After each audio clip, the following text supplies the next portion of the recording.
ஓம் சாய்ராம். நல்லது நினைப்போம், நல்லது நடக்கும். ஸ்ரீ சாய்நாத சரவண மஞ்சரி.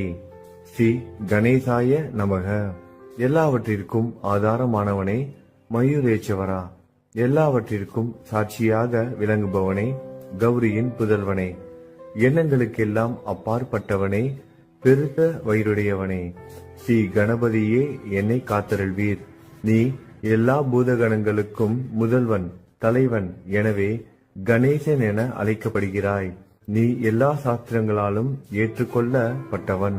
புனிதமான முகமுடைய பாலசந்திரனே, சாரதே, வாக்கின் தெய்வமே, நீ வாக்கிகளுக்கெல்லாம் தலைவி, உலகின் உயிரோட்டத்தின் காரணகர்த்தாவே, நீ படைப்பாளிகளின் இறைவி, நீ எப்போதும் இத்தேசத்தின் அணிகலன், எங்கும் நிறைந்து இருக்கும் எல்லையில்லாத சக்தியே, உலகின் தாயே, உன்னை வணங்குகிறேன்.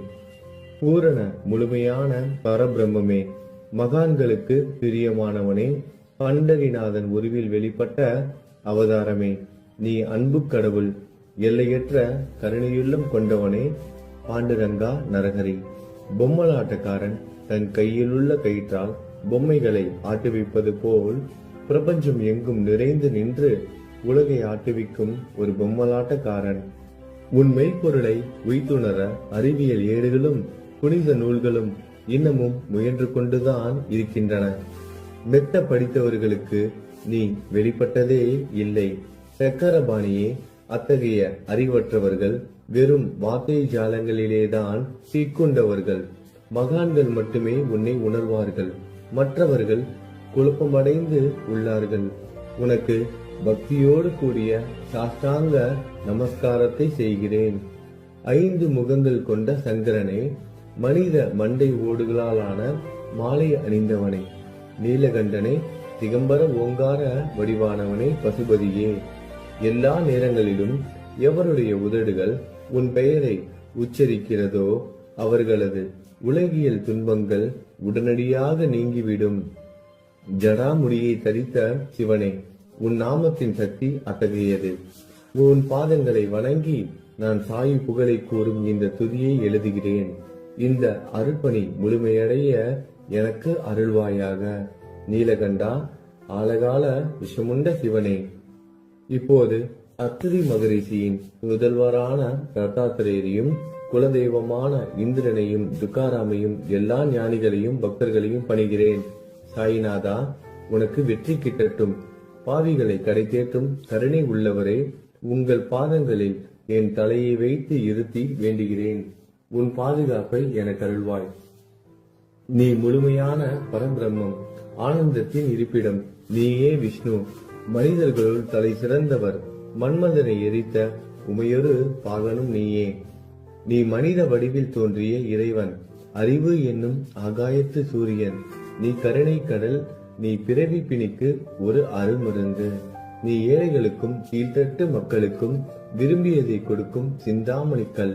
நீ உன் பக்தர்களை பரிசுத்தப்படுத்தும் தெய்வம். உலக வாழ்க்கை என்னும் சம்சார கடலில் மூழ்குபவர்களை காப்பாற்றும் ஓடம். நீ அஞ்சுபவர்களின் புகலிடம். நீ இந்த பிரபஞ்சம் தோன்ற முதற் காரணமான பரிசுத்த பேரின்ப பேருணர்வு சைதன்யம். நீ கருணையே உருவானவன். உனது பலவிதமான வெளிப்பாடுகளில் இந்த உலகமும் ஒன்று. நீ பிறப்பற்றவன், சாவும் உன்னை தொட முடிவது இல்லை. என் நீண்ட ஆழமான சிந்தனைக்கு பின் வெளிப்பட்ட கருத்தே இது. பிறப்பு இறப்பு என்பவை அஞ்ஞானத்தால் தோன்றும் வெளிப்பாடே. மகாராஜா, நீங்கள் இறப்பும் பிறப்பும் மற்ற சுதந்திர பறவை. தண்ணீர் நீரூற்றாக தோன்றினால் அதன் ஆதாரம் அங்கு இருப்பதாக அர்த்தமா? ஏற்கனவே அங்கு அது நிரம்பி இருந்தது. பூமியின் உள்ளே இருந்தது, ஊற்றாக வெளியே வந்தது, அவ்வளவுதான். மணற்படுகையில் நீர் ஊற்றாக வெளிப்பட்டதும் அது நீரோடை என்ற பெயர் பெற்றது. அதன் சரியான பெயர் ஊற்று. தண்ணீர் இல்லாவிட்டால் அது வெறும் மணற்படுகையே. அந்த மணற்படுகையில் தண்ணீர் ஊற்றாக வந்தாலும் அல்லது வற்றி போனாலும் தண்ணீருக்கு அதனால் ஒன்றும் ஆவது இல்லை. ஏனென்றால் தண்ணீர் அந்த மணற்படுகைக்கு எந்த விதமான முக்கியத்துவமும் கொடுப்பது இல்லை. ஆனால் அறியாமையால் மணற்படுகையோ நீர் நிரம்பி இருந்தால் அது பெருமைப்பட்டு கொள்கிறது. ஆகையால் நீர் வற்றியவுடனே அது மிகவும் மனவருத்தம் அடைகிறது. இந்த மனித உடலும் ஒரு விதத்தில் அந்த மணற்படுகை போன்றதே. புனித பேரின்ப நிலையை அந்த நீரூற்றின் தூய தண்ணீருக்கு ஒப்பிடலாம். இம்மாதிரி எண்ணற்ற மணற்படுகைகளை மனித உடல்கள் இருந்த போதிலும் அவற்றில் உள்ள நீர் பேருணர்வு எனப்படும் சைதன்யம் மட்டும் மாறுபடுவதே இல்லை. கருணை உள்ளவரே, நான் உங்களை ஆதியும் அந்தமும் இல்லாதவன் பிறப்பற்றவர் என கூறுவேன். அறியாமை என்னும் மலையை உடைக்க உதவும் இந்திரனின் கையில் இருக்கும் வஜ்ர ஆயுதம். இதுவரை இந்த பூமியில் எத்தனையோ எண்ணற்ற உயிரினங்கள் தோன்றி உள்ளன, இப்போதும் தோன்றிக் கொண்டுதான் இருக்கின்றன. வருங்காலத்தில் மேலும் எண்ணற்ற உருவங்கள் தோன்றதான் போகின்றன. அந்த ஒவ்வொரு தோற்றத்திற்கும் ஒரு தனி உருவமும் பெயரும் கிடைக்கும். இந்த உயிர்கள் ஒவ்வொன்றும் பெயராலும் தோற்றத்தாலும் மட்டுமே இவ்வுலகில் அடையாளம் காட்டப்படுகிறது. ஆகையால் அந்த சுத்த பேருணர்வு நிலையை நீ நான் என்று பிரித்து காட்டுவது சரியல்ல. ஏனென்றால் எது இரண்டாக தோன்ற முடியாதோ அதுவே உண்மையில் பரிசுத்த பேரின்ப பேருணர்வு சைதன்யம் எனப்படும். அது ஒன்றே அனைவரின் உள்ளும் ஆத்மா என்ற பெயரில் உள்ளது. மேலும் உண்மையை சொல்வதானால் அந்த ஒரே ஒரு சுத்த பேரின்ப பேருணர்வு நிலைதான் உலகம் முழுவதும் வியாபித்து இருக்கிறது. அப்படி இருக்கையில் நீ நான் என்ற வேற்றுமைகள் எவ்வாறு இருக்க முடியும்? நீருண்ட மேகத்தில் உள்ள நீரின் தன்மை உலகெங்கிலும் ஒன்றே. ஆனால் அது பூமியை அடைந்ததும் வெவ்வேறு தோற்றங்களை நதி, ஏரி, ஊற்று ஏற்கின்றன. கோதாவரி மணற்படுகையில் விழும் நீர் கோதாவரி நதி என்றழைக்கப்படும். அதே சமயம் கிணறு ஒன்றில் விழும் நீருக்கு அந்த சிறப்பு தகுதி கிடைப்பது இல்லை. கோதாவரி நதி மிகவும் புனிதமானது. நீங்கள் அதில் உள்ள நீரை போன்றவர். நாங்கள் குளம், குட்டை, சகதியில் உள்ள நீர் போன்றவர்கள். நம் இருவருக்கும் இடையே உள்ள வித்தியாசம் இதுதான். உங்கள் வாழ்வின் குறிக்கோளை அடைவதற்கு நாங்கள் உங்களிடம் வர வேண்டும். கூப்பிய கரங்களுடன் சரணடைய வேண்டும். ஏனென்றால் நீங்கள் ஒருவரை புனிதத்தின் உறைவிடம். புனிதமடைந்த கோதாவரி நதி மணற்பரப்பில் மழை நீர் பாயத் தொடங்கும் பொழுது அந்த நீர் புனித தன்மையை அடையும். அதை வெறும் தண்ணீராக மட்டும் கருதினால் அந்த தண்ணீர் தான் எல்லா இடங்களிலும் இருக்கிறது. கோதாவரி நதி தீரம் முழுவதும் புனிதமாக கருதப்பட்டது. பூமியின் அந்த மணற்பகுதி அதன் புனித தன்மையை நிர்ணயம் செய்கிறது. தான் பழகும் மக்களின் தன்மைக்கேற்ப மக்கள் குணம் மாறுபடுகிறது. புனித ஆத்மாக்களின் சிறுகையால் அவர்களுடன் சேருபவர்களின் ஆத்மா ஒளிவிட தொடங்குகிறது. இல்லாவிட்டால் அது மாசுபட்டே இருக்கும். நீருண்ட மேகத்தில் நின்று கீழே விழுந்த நீரின் புனித தன்மையை எந்த பூமியின் பகுதி மாற்றவில்லையோ அந்த பகுதியை சாஸ்திரம் அறிந்தவர்கள் கோதாவரி என்று கூறுகிறார்கள். மற்ற பகுதியில் விழுந்த நீர் அந்த பகுதியில் உள்ள மண்ணின் குணத்தை ஏற்றுக்கொண்டது, புனித தன்மையை இழந்தது. மேகத்தில் இருந்த பொழுது பரிசுத்தமாக இருந்த நீர் அசுத்தமாகவும் கசப்பாகவும் உப்பாகவும் மாறிவிட்டது. 6 வித உட்வகைகளை அகற்றி காமம், கோபம், பேராசை, வெறுப்பு, அகங்காரம், பொறாமை புனித உடலெடுத்து வந்த குருதேவா தங்களை புனித மகான் என்று அழைப்பதே சாலப் பொருந்தும். ஆகவே நீங்களே புனித கோதாவரி. நீங்கள் கூடம் போடப்பட்டதாலேயேதான் நான் உங்களை புனித கோதாவரியாக உருவகம் செய்கிறேன். இயங்கும் அத்தனை படைப்புகளிலும் நீங்கள் சிறப்புற முதன்மை பெறுகிறீர்கள். பிரம்மா உயிர்களை படைக்க ஆரம்பித்ததிலிருந்தே உலகம் தோன்றியது முதல் கோதாவரி நதி இருக்கிறது. நீர் நிறைந்து பாயும் அந்த நதியில் இன்று வரை தண்ணீர் வற்றியதே இல்லை. ராவணனின் எதிரியான ராமர் கோதாவரி நதியின் கரைக்கு வந்தபோது ஓடிக்கொண்டிருந்த தண்ணீர் இன்று வரை அதே இடத்தில் எப்படி இருக்க முடியும் என்று சற்றே யோசித்து பாருங்கள். கோதாவரி நதியின் மணற்படுக்கை மட்டும் அதேதான். தண்ணீர் கடலை சென்றடைந்து விட்டது. ஆனால் அந்த கோதாவரி நீர்ப்படுகையுடன் புனிதத்தன்மை மட்டும் என்றுமே மாறாமல் இன்று வரை அப்படியே உள்ளது. ஒவ்வொரு வருடமும் பழைய நீர் வெளியேறி புதிய நீர் அதற்குள் பாய்கிறது. உங்களுக்கு தெரிந்த வாழ்க்கை நீதிதான் அது. ஒரு நூற்றாண்டை ஒரு ஆண்டாக கணக்கிட்டால் அந்த நூற்றாண்டில் தோன்றிய முனிவர்கள் பாயும் நீரை போன்றவர்கள். அவர்களில் மிகப்பெரிய மகான்கள் அந்த நீரில் தோன்றும் அலைகள் போன்றவர்கள். இந்த புனித கோதாவரி நதியில் முந்தைய நூற்றாண்டுகளில் சனாதர், சனதர், சனந்தனர் போன்ற மகான்கள் வெள்ளமாக தோன்றினார்கள். பிறகு நாரதர், தும்ரு, துருவன், பிரகலாதன், மகாபலி சக்கரவர்த்தி, சபரி, அங்கதன், வாயுகுமாரனான அனுமான், விதுரர், கோபர்களும் கோபியர்களும் வெள்ளமாக தோன்றினர். இவ்வாறு இன்று வரை கடந்த நூற்றாண்டுகள் ஒவ்வொன்றிலும் ஒன்றன் பின் ஒன்றாக மகான்களாகிய வெள்ளம் தோன்றியது. அவற்றை எல்லாம் என்னால் ஞாபகப்படுத்தி கூற முடியவில்லை. சாய்நாதா, இந்த நூற்றாண்டில் 19ஆம் நூற்றாண்டு புனித கோதாவரி நதியில் சந்தேகத்திற்கு இடமில்லாமல் நீங்கள் வெள்ளமாக பாய்ந்தீர்கள். எனவே உமது தெய்வீகமான பாதங்களை வணங்குகிறேன் மகாராஜா. நான் செய்யும் தவறுகளை உங்கள் கவனத்தில் வைத்துக் கொள்ள வேண்டாம் என மன்றாடி கேட்டுக்கொள்கிறேன். நான் ஒரு எளியவன், அறியாதவன், தீய குணங்கள் கொண்ட மிகப்பெரிய பாவி. என்னை புறம் தள்ளி விடாதீர்கள், கைவிட்டு விடாதீர்கள். மட்டமான உலோகத்தையும் தங்கமாக மாற்றும் சக்தி கொண்ட ரசவாதக்கல் இரும்பினுடைய இயற்கையான தன்மைகளை பொருட்படுத்துவது இல்லை. கோதாவரி நதி தன்னுள் கலக்கும் சிறு ஓடைகளை திருப்பி அனுப்புவது இல்லை. அநேக தீய குணங்களை என்னுள் கொண்டவன் நான். உங்களது கருணை மிகுந்த பார்வையால் அவற்றை சடுதியில் அழித்து விடுங்கள். இது மட்டும்தான் உங்கள் அடிமையான தாசனேவின் வேண்டுகோள். ரசவாத கல்லின் தொடர்பு ஏற்பட்டும் இரும்பின் இயற்கை தன்மைகள் அளிக்கப்படாவிட்டால் குருதேவா, அது ரசவாத கல்லின் பெருமைக்கு இழுக்கு அல்லவா? என்னை பாவியாகவே இருக்கும்படி விட்டு விடாதீர்கள். தங்களை குறைவாக மதிப்பிட்டுக் கொள்ளாதீர்கள். நீங்கள் ரசவாத கல், நான் இரும்பு. எனக்கு ஏற்படும் இழிவுகள் தங்களுக்கு ஏற்படும் இழிவுகள் அல்லவா? ஒரு குழந்தை தவறு செய்து கொண்டேதான் இருக்கிறது. ஆனால் அதற்காக தாயார் கோபமடைவது இல்லை. இதை தாங்கள் நினைவில் வைத்துக் கொண்டு எனக்கு உங்கள் அருள் ஆசிகளை தாருங்கள். சத்குரு சாய்நாதா, நீங்கள் எனது கற்பக விருட்சம், சம்சார கடலை கடக்க உதவும் கப்பல். சந்தேகத்திற்கு இடமின்றி நீங்கள் ஒருவர் மட்டுமே என்னை கடை தேற்ற முடியும். நீங்கள் எனக்கு காமதேனுவாகிய பசு. நீங்கள் சிந்தாமணிக்கல், ஞானவானில் சூரியன் தாங்கள். நீங்கள் நற்பண்புகளின் சுரங்கம், சொர்க்கத்திற்கு ஏறி செல்ல உதவும் ஏனி நீங்கள். புனித செயல்களின் நிறைகள் நிறைய கொண்டவரை, பரிசுத்தமானவரை, சாந்தி மற்றும் பேரின்பத்தின் மொத்த உருவமே, இரண்டாக இல்லாதவரை, வேறுபாடு இல்லாதவரை, அறிவு கடவுளே, குறைகளற்ற முழுமையான அறிவாக உருவெடுத்தவரே, மனிதர்களின் உன்னதமானவரே, சாந்தி மற்றும் மன்னிப்பதின் உறைவிடமே, பக்தர்களின் அடைக்கலமே, என்னை ஆசீர்வதியுங்கள், என்னை ஆசீர்வதியுங்கள். சத்குரு மச்சீந்திரநாதர். கலியுகம் ஆரம்பித்தவுடன் மகாவிஷ்ணுவால் உலகம் உய்ய அனுப்பப்பட்ட 9 நாதர்களில் ஒருவர் நீயே. சிவன் நெற்றி கண்ணை திறந்தவுடன் அந்த அக்னியில் தோன்றிய மகாத்மா ஜாலந்தரும் நீயே. நீங்கள் மகாராஷ்டிராவில் தோன்றி பக்தி மார்க்கத்தை பரப்பிய ஞானிகள் நிவர்த்திநாதர், ஞானேஸ்வரர், கபீர்தாசர், ஷேக் முகமது, ஏகநாதர். நீங்கள் போதவா தத்தகுருவின் குரு நீங்களே. பண்டரிநாதரின் அடியவர் சாவதா மாலி. நீங்கள் உண்மையில் ஆஞ்சநேயரின் மறு அவதாரம் ராமதாசர். நீங்கள் மகாராஷ்டிர ஞானி பாண்டுரங்கன் மீது அபகங்கள் என்னும் கீர்த்தனை நிறைய இயற்றிய துகாராம். சாயிநாதா, நீங்கள் முஸ்லிம் ஞானி ராம பக்தர். நீங்கள் தத்தாத்திரேயரின் மறு அவதாரம் மாணிக் பிரபு.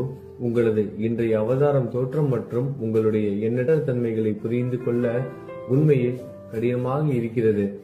உங்களது ஜாதி குலம் பற்றிய எதையும் நீங்கள் எவருக்கும் வெளிப்படுத்தியது இல்லை. சிலர் உங்களை முஸ்லீம் என்கிறார்கள், சிலர் உங்களை பிராமணர் என்கிறார்கள். கிருஷ்ணரை போன்று எண்ணற்ற தெய்வீக லீலைகளை செய்வதெல்லாம் உங்களுக்கு ஒரு விளையாட்டு. கிருஷ்ண பரமாத்மாவை பார்த்து உயிர்த்துணர்ந்த பல்வேறு மக்கள் பலவிதமான பெயர்களிட்டு அவரை அழைத்தனர். சிலர் அவரை யது குலத்தின் அணிகலன் என்றார்கள். சிலர் அவரை மாடுகள் மேய்க்கும் இடையன் என்றனர். யசோதை அவரை பச்சிலம் குழந்தை என்றாள். கிருஷ்ணனின் மாமனாகிய கம்சன் அவரை மகா காலன், உயிரை குடிக்கும் யமன் என்றான். அர்ஜுனன் அவரை எங்கும் நீக்கமர நிறைந்துள்ளவர் என்றான். அவ்வாறே குருநாதா, ஒவ்வொரு மனிதனின் மனநிலைக்கு ஏற்ப, அவரவர் எண்ணங்களுக்கு ஏற்ப உங்களுக்கு பெயர்களை சூட்டினார்கள். மசூதி நீங்கள் வாழும் இருப்பிடம். உங்கள் காதுகள் குத்தப்படவில்லை. இந்து மத வழக்கப்படி காதுகள் குத்தப்பட வேண்டும். பாத்தியா ஓதுவதை பார்த்து நீங்கள் முஸ்லிம் என்று கூறுவது பொருத்தமானதே. கருணாமூர்த்தியே, அதேபோல் நீங்கள் அக்னியை வழிபடுவதை பார்த்து நீங்கள் ஒரு இந்து என்று முடிவு செய்யப்பட்டது. இந்த வெளிப்புற வித்தியாசங்களை வீண் விவாதம் செய்யும் எண்ணம் கொண்டவர்களே விரும்புவார்கள். உண்மையான ஞானத்தில் ஆர்வம் கொண்டவர்கள் இந்த வெளிப்புற வேறுபாடுகளுக்கு முக்கியத்துவம் தரமாட்டார்கள். நீங்கள் பிரம்மத்தின் நிலையில் இருக்கிறீர்கள். ஜாதி குலம் போன்றவை உங்களுக்கு முக்கியமில்லை.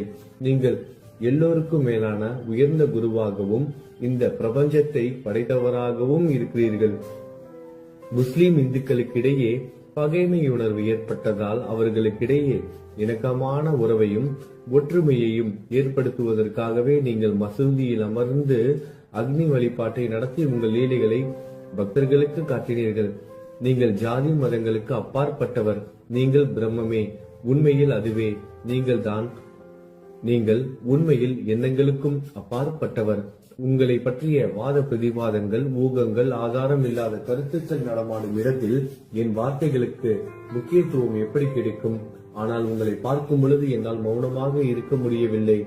வார்த்தைகளால் போற்றுதலே உலக வழக்கில் உள்ள ஒரே வழக்கம். ஆகையினால் உங்கள் அருளாசியுடன் வார்த்தைகளால் எப்படி எல்லாம் போற்ற முடியுமோ அவ்வண்ணமே போற்றி புகழ்கிறேன். கடவுளின் நிலையை விட மகான்களின் நிலை வேறுபட்டு மிக உயர்ந்ததாகவும் இருக்கும். மகான்களின் அருகில் நான் எனது போன்ற எண்ணங்களுக்கு இடமே இல்லை. கடவுளை வெறுத்ததால் இரணியகசிபுவும் ராவணனும் கொல்லப்பட்டனர். மகான்கள் கைகளால் இத்தகைய துசம்பவங்கள் ஏற்பட்டதே இல்லை. அரசன் கோபிச்சந்தன் முனிவர் ஜாலந்தரை சாணக்குவியலுக்குள் புதைத்தான்.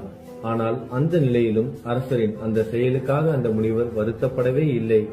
அரசரின் அந்த செயலுக்கு நேர்மாறாக அந்த அரசனை சம்சார சூழலில் இருந்து விடுவித்து அவனை முக்தியடைய செய்தார். மகான்களின் சக்தி இப்படிப்பட்டதே.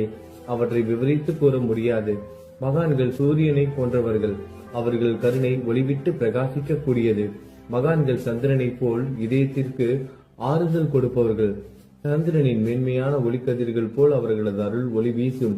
மகான்கள் இதமளிக்கும் கஸ்தூரி போன்றவர்கள். அவர்கள் அருள் அதன் நறுமணம் போன்றது. மகான்கள் சாறு நிரம்பிய கரும்பு போன்றவர்கள். அவர்களின் அருள் அந்த கரும்பு சாற்றினை போல் இனிப்பானது. நிச்சயமாக மகான்கள் நல்லவர்களிடமும் தீயவர்களிடமும் ஒரே விதமாக நடந்து கொள்கின்றனர். அதற்கும் மேலாக பாவிகளிடம் அவர்கள் காட்டும் அன்பு அளவிட முடியாதது. கோதாவரி நதியில் அழுக்கடைந்த துணிகளை சுத்தம் செய்யப்பட வேண்டி வருகின்றன. சுத்தமான துணிகள் கோதாவரி நதி நின்று வெகு தூரத்தில் பெட்டியிலேயே தங்கிவிடுகின்றன. பெட்டியில் வைக்கப்பட்டிருந்த அந்த துணியும் ஒரே ஒரு முறை கோதாவரி மணற்படுகைக்கு நன்றாக துவைப்பதற்காக வந்ததுதான்.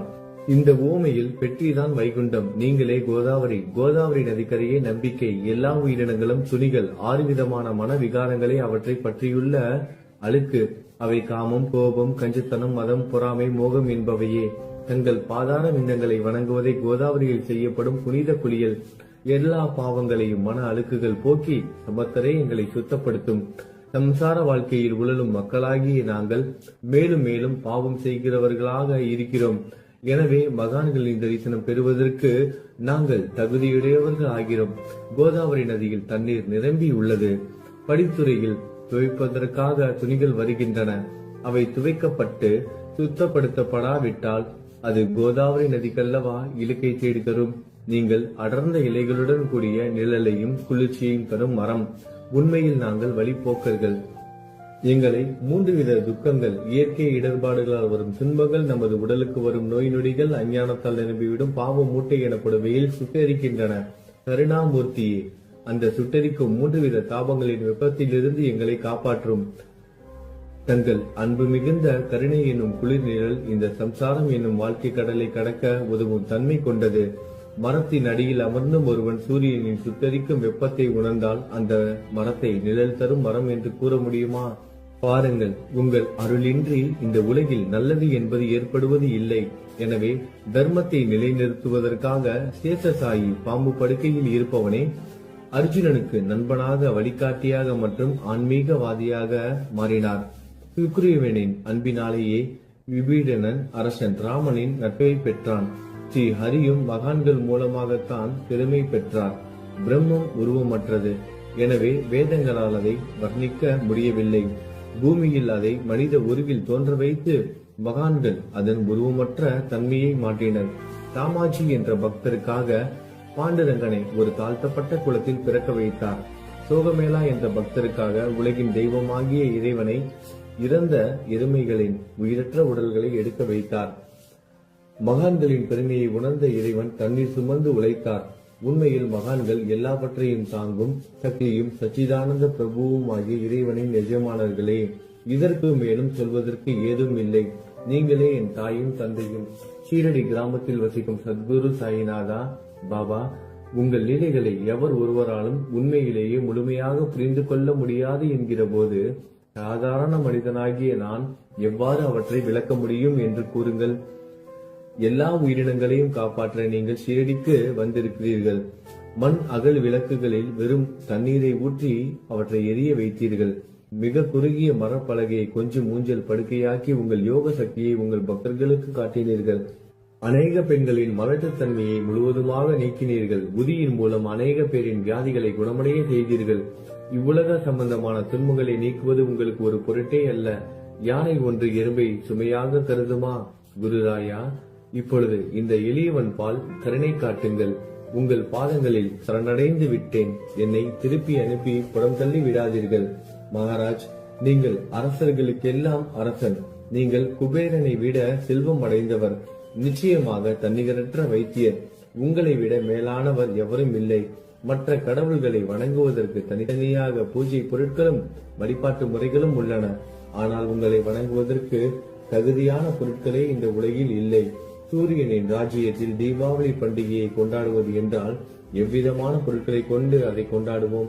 சமுத்திரத்தின் தாகத்தை தணிக்க பூமியில் போதுமான தண்ணீர் கிடைக்காது.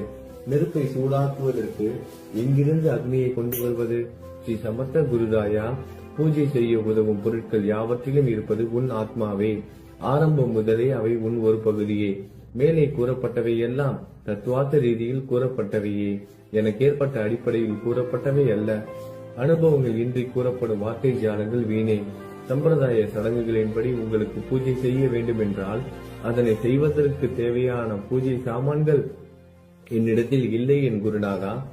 கருணையுடையவரை, அடிக்கடி என் கற்பனை திறனின் அடிப்படையில் உங்களுக்கு நான் வழிபாடு செய்கிறேன்.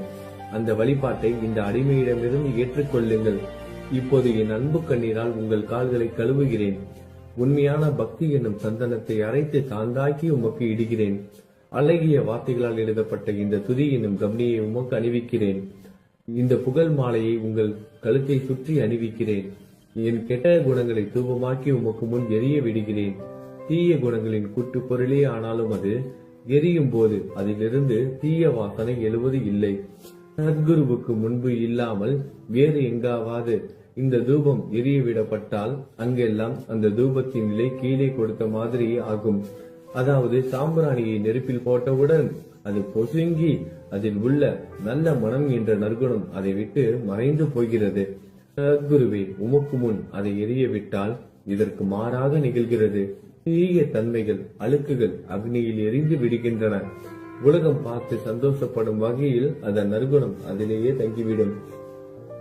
மனதில் உள்ள தீய குணங்கள் யாவும் எரிந்த பிறகு மனம் மாசற்றதாகிறது.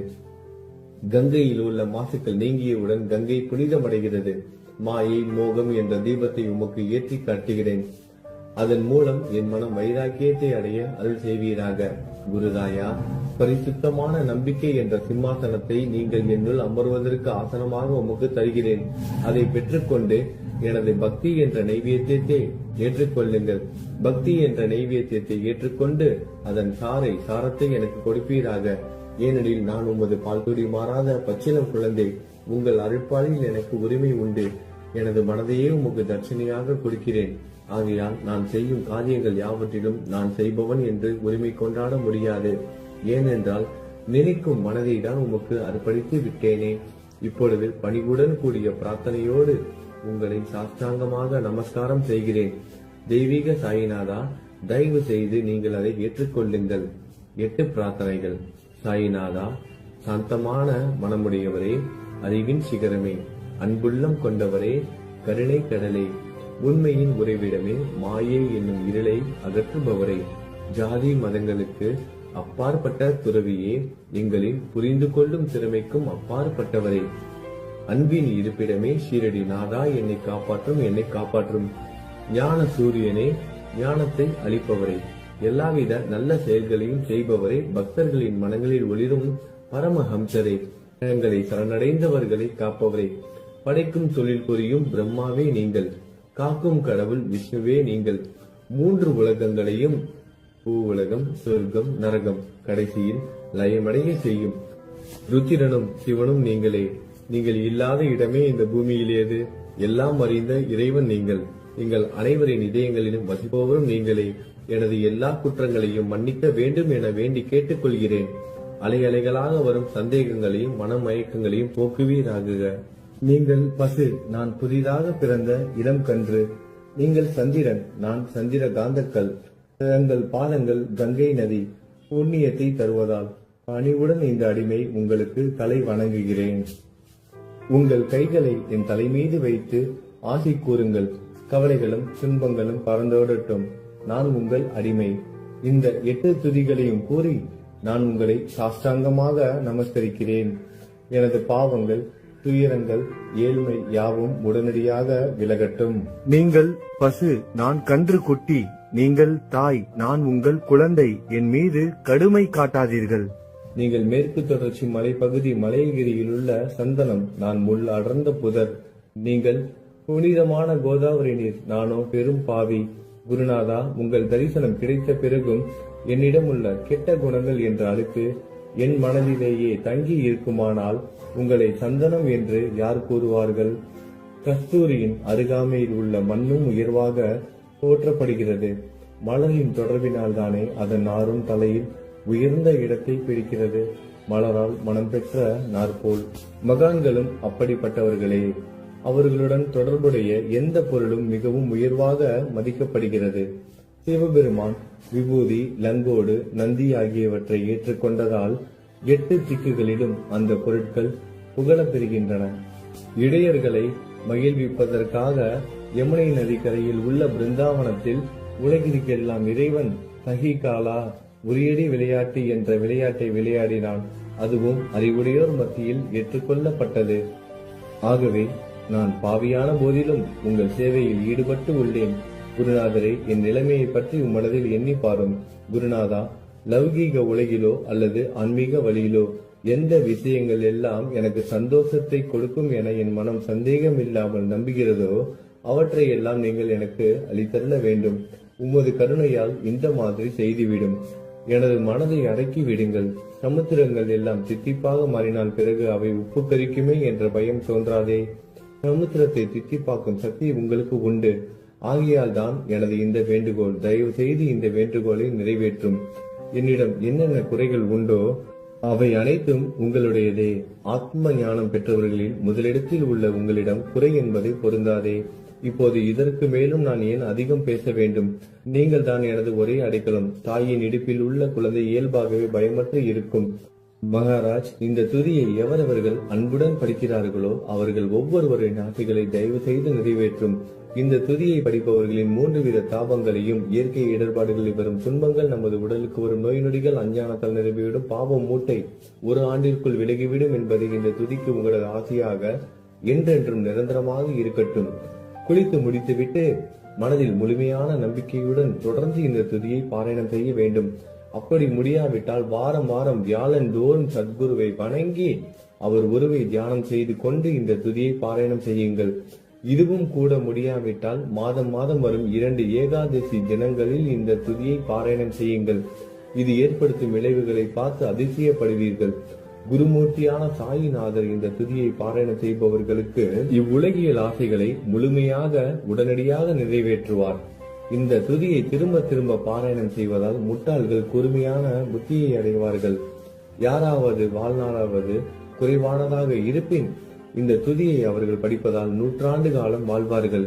இந்த துதியை தொடர்ந்து பாராயணம் செய்து வந்தால், செல்வம் குறைவாக இருந்தால், ஏழையாக இருந்தால், செல்வத்தின் அதிபதி குபேரன் அவர்கள் வீட்டிற்கு வந்து தங்கி அவர்களுக்கு ஏவல் புரிவான். இது சத்தியம், இது சத்தியம், இது சத்தியம் என 3 முறை கூறுகிறேன்.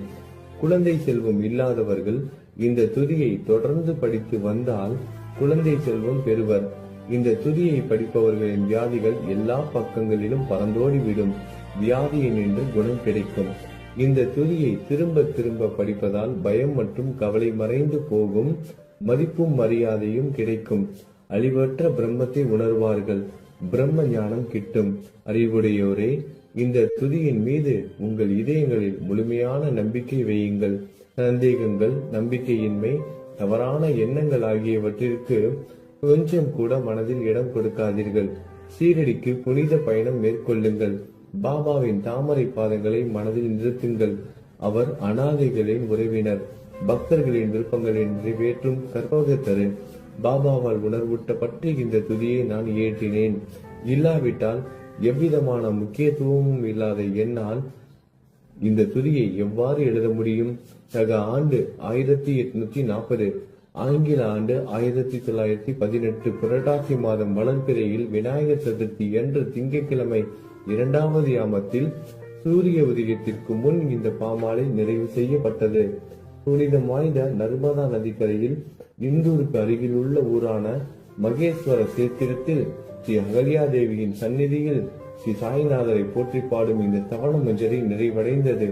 மகேஸ்வரம் என்ற புனித ஸ்தலத்தில் இந்த துதி நிறைவடைந்தது. ஸ்ரீ சாய்நாதர் என் மனதிற்குள் புகுந்து இந்த துதியின் ஒவ்வொரு வார்த்தையையும் என்னை கூற வைத்தார். எனது சீடன் தாமோதரன் இதை நான் கூற கூற எழுதினான்.